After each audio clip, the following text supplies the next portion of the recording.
My sister-in-law, who usually only thinks about herself, called me out of the blue. She said she left her baby in a bag at our doorstep and told me to take care of it for a week. I was shocked and confused. I had just moved out the day before.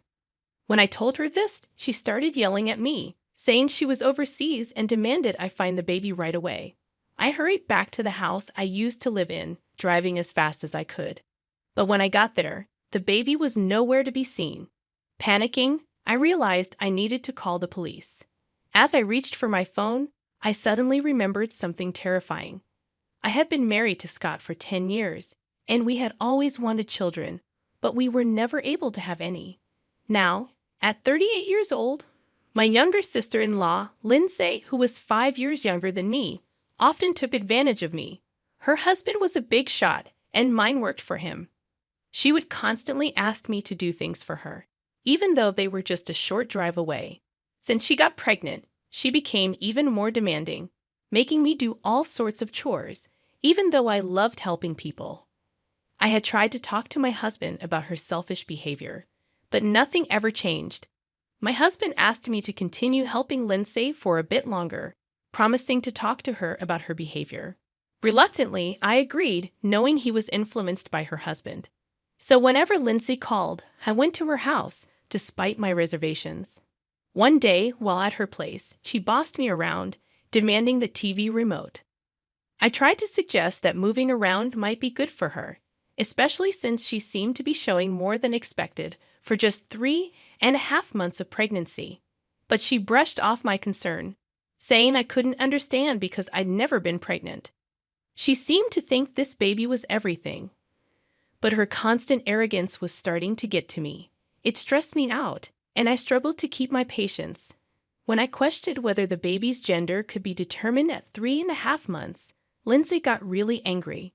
She said nowadays you can find out the gender right away with advanced technology, making me feel outdated.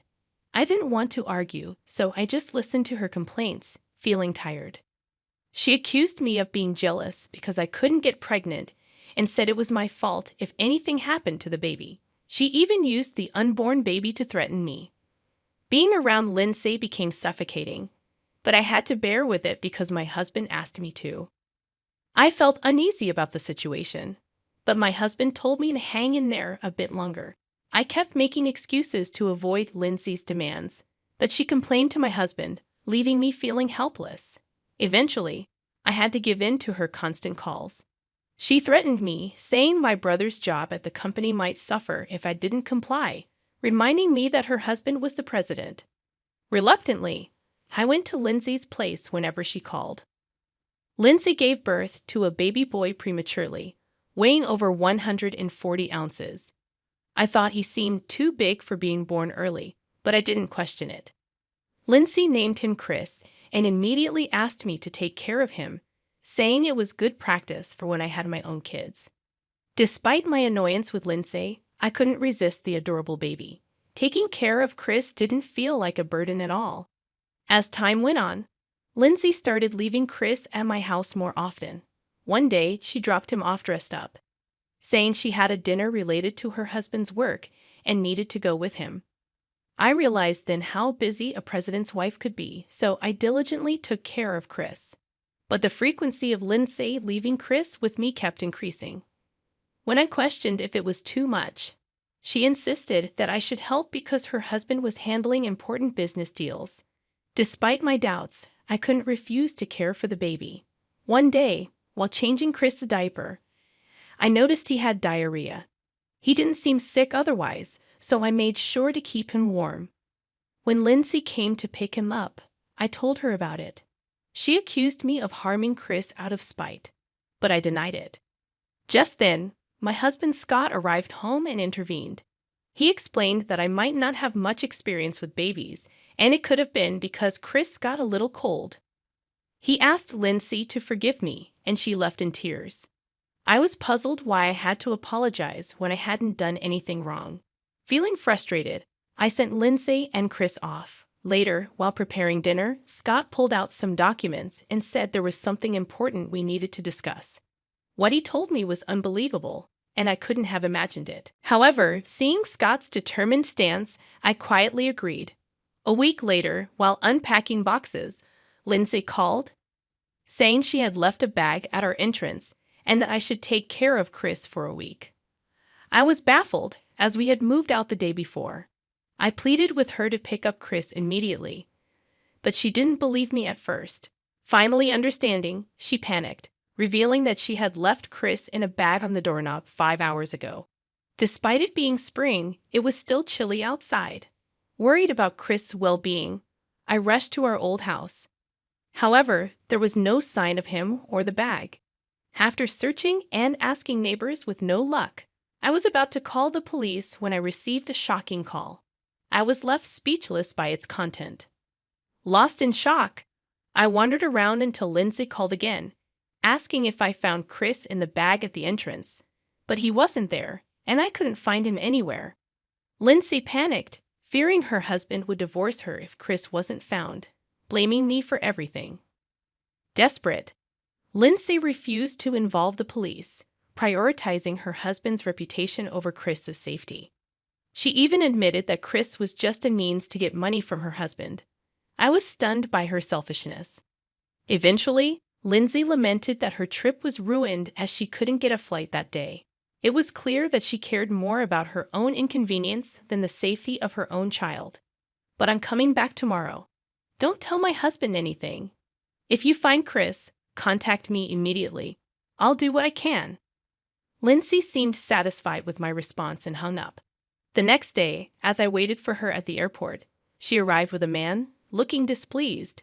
When I told her that Chris was unreachable, Lindsay panicked, accusing me of lying and demanding that I find a baby resembling him immediately. Enraged and devastated, she questioned if I was even a mother. Overwhelmed with anger and sadness, tears streamed down my face. But I composed myself and firmly told her to talk to a woman who had been hiding behind me, revealing herself as the wife of Lindsay's affair partner. The man trembled in shock as his wife confronted him, refusing to forgive him and giving him a hard slap. Passers-by stopped to watch the dramatic scene unfold. Lindsay tried to explain that they weren't in that kind of relationship, but her attempt to deceive was cut short when I started recording the scene on my smartphone. Despite Lindsay's protests, I remained calm and showed her the evidence I had collected, including emails and photos of her with her affair partner. She tried to snatch them away, but I stood my ground. I had actually met her affair partner's wife by chance, as she worked at my regular hair salon. Lindsay was stunned, realizing how I had found out about her affair. She had no explanation for her actions, and I felt a mix of relief and satisfaction as I confronted her with the truth. Unlike his wife, who was successful and owned several shops and was skilled in a technique, her husband was known for not working and just playing around. He was a typical husband sponging off his wife. When I told his wife about Lindsay's affair trip, she said she had enough and decided to join me. Usually gentle and kind, I was surprised at how terrifying she could be when angry. The hairstylist, known as a playboy, couldn't stand up to his wife and begged repeatedly for her not to divorce him. Watching her resolute refusal, I felt a strong resolve. Moreover, I wondered if Chris was born from the affair. When I mentioned this, his wife brushed it off, but I showed her documents proving Lindsay's husband wasn't Chris's biological father. Lindsay snatched the DNA test results and tore them up, thinking she could get away with it.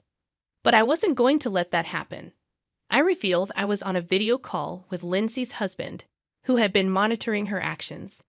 Lindsay panicked, realizing she had been caught. I explained everything step by step. A week ago, her husband suspected something and requested a DNA test.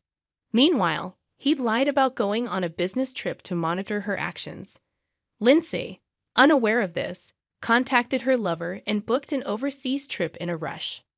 After placing Chris in a bag at the entrance of my old house, Lindsay skipped off to the station, humming a tune. Her husband followed her and took care of Chris. If he hadn't, who knows what could have happened. Surprised, Lindsay's husband had been the one I was about to call the police when I couldn't find Chris. Surprised but eager to fully understand the situation, I immediately went to Lindsay's husband's house. Chris was full of energy, playing with a rattle. As I recounted the events, I remembered that despite being born a month early, he weighed over 140 ounces. I had reluctantly accepted it at the time, but now it seemed strange. With Lindsay's husband's permission, I searched through her belongings and found her maternal and child health handbook. Looking at its contents, I discovered that Lindsay had falsified the baby's weeks. It all started to make sense. Reflecting on the timing of her pregnancy, I realized it coincided with her husband's long business trip, making it impossible for him to be the father. Lindsay must have known this and tried to deceive everyone by fudging the birth month, especially since Chris turned out to be unexpectedly large. Her lover, now exposed, began apologizing profusely to his wife, who coldly handed him divorce papers. Meanwhile, Lindsay's husband confronted her, accusing her of being with him just for the money. Caught in the truth, Lindsay choked up, denying her earlier statement. Her husband had recorded our conversation to prevent her from denying it later. Lindsay seemed to tremble slightly, but then she attempted to justify herself, claiming that Chris was still her child because she gave birth to him regardless of blood relation. Both her husband and I were appalled by her selfish justification. Lindsay's husband abruptly ended the call, leaving Lindsay in shock. She tried to call him back, but it was clear that he had had enough. Feeling a mix of frustration and disappointment, I confronted Lindsay. Despite everything I had done for her, she showed no remorse, only caring about salvaging her own situation. As Lindsay collapsed on the spot, realizing the severity of her actions, I couldn't help but feel a chill. Despite her brother being her last ally, she screamed in disbelief when she realized he had abandoned her. I firmly declared my separation from my hopelessly awful sister-in-law, knowing that Chris deserved better. Later, I reported Lindsay's abandonment of the baby to the police. Although she was quickly protected, the act was deemed too cruel, and she was severely reprimanded. Lindsay ended up divorced and disowned by her family, utterly alone. She was sued for child abandonment and tricking her child's father, demanding $30,000 in damages. Forced to borrow money, she ended up working in a shady place to repay the debt. Meanwhile, I resolved to raise Chris as my own child. When I shared this with my husband, he happily agreed. And to top it off, I revealed that I was also expecting a new life. We promised to raise these children with care, ensuring they could live freely and happily.